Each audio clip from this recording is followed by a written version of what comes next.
Hello everyone, welcome back to my channel. It's a rainy day today, so what better way to spend it than to make a stamp video. Today I'm going to show you one of my favorite albums. It's a collection of dead countries, and this means that these countries no longer exist and they don't issue stamps anymore. And they also incorporate occupation stamps and temporary postal measures that were issued by companies a lot of time during wars. And in fact, that's what we're starting with today. The stamps that you are seeing, they're German occupation stamps of Belgium during World War One. Germany fought with France and Great Britain during World War One, and what better way to invade France than to pass through Belgium? And that is exactly what happened. And Belgium was invaded by Germany whilst the troops were on their way to France, which actually brought Great Britain into the war as well. And during the occupation of Belgium, Germany overprinted some of its stamps, as you can see here, and they were used in Belgium during the occupation. What I have, they're all Germania stamps, so normal German stamps used in the German Empire, but overprinted for use in Belgium. There are two main sets. The first set, it has the full centime word, which is cents, and in the second set, it's basically abbreviated to CENT. Otherwise, they are virtually identical. However, the first set I only have two stamps. The second set I have, as you can see, I have much more. During World War One, Germany didn't just fight with France and Great Britain, it also fought with Russia.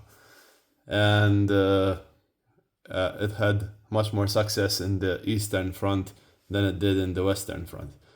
And it invaded quite a large portion of Russia. Back then, Poland was a part of Russia. And being the next door neighbor to Germany, it was the first area of the Russian Empire to be invaded. And in fact, at the bottom there, I have some German occupation stamps which were used in Poland. Of course, Poland will be invaded again during World War II. It was what kicked off the conflict in Europe. But for this time period over here, we're talking about a Poland which did not have its independence. So it was essentially a part of Russia. And above the stamps of Poland, there's also some occupation stamps from Romania during the World War I period. Of course, during World War II, Romania was an Axis power and it was an ally of Germany, and it participated as well in Operation Barbarossa, which was the invasion of the Soviet Union during World War II. But anyway, I'm getting sidetracked. Let's just focus on World War I. Yeah. Next, we have some post office stamps. What does this mean? It means that a lot of empires, Germany included, but this was also done by Great Britain and France and the Netherlands and Portugal, Spain. A lot of European powers, they established postal offices in foreign countries. And frequently they were countries which traded in part, be it as part of a colony or as part of an independent nation. They traded with the European powers, and this led to the establishment of postal offices over there. The first set that we're seeing is German post office stamps in the Ottoman Empire, so in Turkey. They did not really have exclusive stamps. What they did was they used normal German stamps and they overprinted them with the currency of the local nation. So in this case, we have the currency of Turkey or the Ottoman Empire at that time. Also at the bottom, we have post offices in Morocco. Germany also has had a trading post in Morocco. Let's not forget where Morocco is. It's at the opening of the Mediterranean, and it's the first country, in fact, besides Spain, that you see, and Gibraltar, that you see upon entering the Mediterranean Sea. So Morocco was a very useful trading post, and it wasn't just Germany that had trading offices over there. And then at the bottom of this page, I have my stamps from the German post office in China. China was also basically the European powers lost it after China with its resources, and in fact it served as a center of a lot of wars in which the European powers were involved. And Germany had a trading post over there, as you can see by these stamps, and they also had a colony. The colony was known as German Kiao. I hope I'm pronouncing it right. The colony was lost following Germany's loss in World War One. Like all of the other colonies that Germany had, they were basically divided up amongst the victors. This applied not only to its Asian colonies, but also to its African colonies and its colonies in the Pacific. And next we have Schleswig. Schleswig was actually, for a period after World War One, it was a plebiscite. What is a plebiscite? Another common word for a plebiscite is a referendum. So basically, after the end of World War One, when Germany lost, the Allies held plebiscites in a lot of those cities and regions where there were a lot of other foreign people.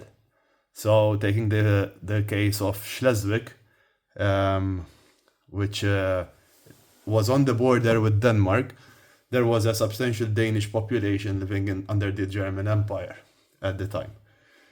The plebiscite was held in 1920, so a few years after the end of World War One, and it resulted in Schleswig being divided between Denmark and Germany. So basically, the upper part of Schleswig, it's actually called the region was called Schleswig-Holstein.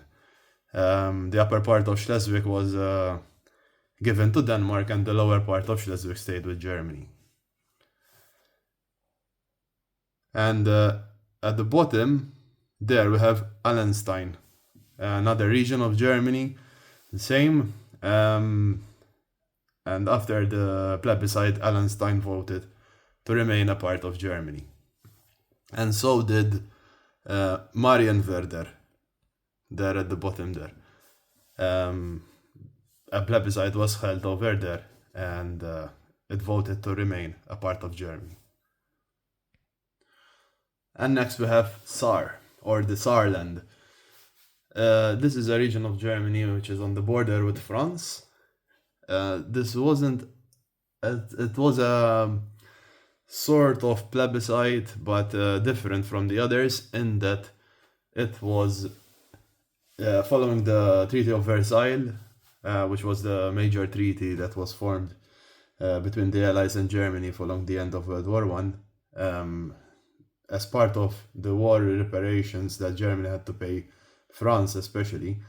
The Saarland was to be administered by a League of Nations / French administration for a period of 15 years. And then at the end of those 15 years, the Saarland was free to vote on whether to become part of France, stay autonomous, or else rejoin Germany. And in fact, these stamps continued being issued until the end of 1934, when in 1935 then the Saarland rejoined Germany under Hitler's leadership. These are something of note. They used two major overprints for these stamps. First one was Saar, spelled S-A-R-R-E, and the second set it was Sargebiet. And I actually just acquired the overprinted stamps of the overprinted Germania Sargebiet stamps just last week, actually. So they're pretty new, and I had a great time sorting them out all next to each other. They had lovely coloration. And now we have Upper Silesia. It's an eastern region of Germany as well. A Prussian region, if I'm not mistaken. And this was a bit... this plebiscite was a very controversial. The majority of the region voted to remain part of Germany, even though it had a substantial Polish majority. But in the end, Upper Silesia was divided and between Germany and Poland. And it was in fact one of the many factors that led to the resurge of nationalism in Germany. And in fact, it was one of the Nazis' goals is to acquire this lost land back to Germany. It wasn't just Silesia; it was all the other territories that Germany had lost. But this was a perfect excuse for the Nazis, in order to be hostile towards Poland. At the bottom, there's a German official stamp which has been overprinted for use in the region, and I'm not sure if there were other German overprints for this region. Anyway, that's the only one I have for now. The rest, they're, might I say, like original stamps for the region. They were issued especially for Upper Silesia. And anyway, this brings us to the end of this video. I really hope to make more. I know I'm not exactly the best editor. To be honest, I don't really like doing that part of video making. But hey, I bought a new lamp finally, so I can have some better lighting for you. Anyway, I hope to see you soon. If you like this video, subscribe. I hope to make more. Let me know in the comments if you want to see a particular region. Doesn't have to be Germany, it can be something else. Anyway, let me know, and I'll see you in the next video. Bye.